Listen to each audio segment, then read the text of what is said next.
आप सुन रहे हैं जीके म्यूजिक एंटरटेनमेंट की धमाकेदार।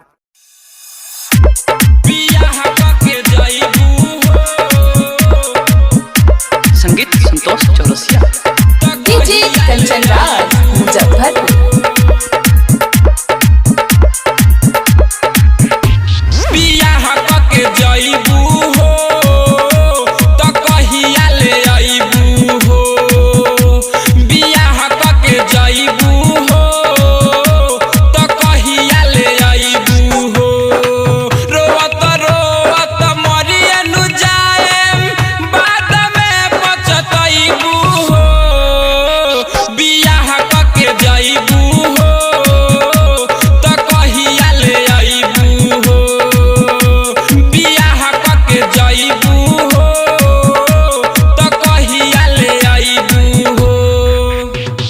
आप सुन रहे हैं सुकुल सौरिया को।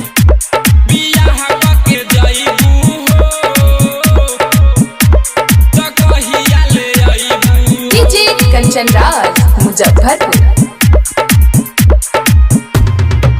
हमारा से ज्यादा प्यार पिया न करी, हमरे नु याद तोरा ससुरा में पड़ी, हमरे नु याद तोरा ससुरा में पड़ी। ओ हमारा से ज्यादा प्यार पिया न करी, हमरे नु याद तोरा ससुरा में पड़ी।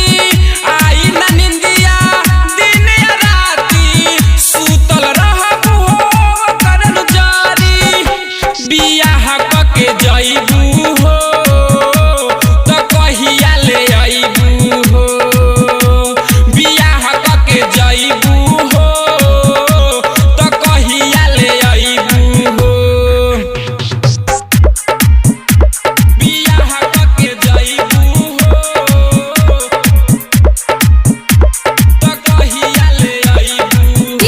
कंचन राज मुजफ्फरपुर।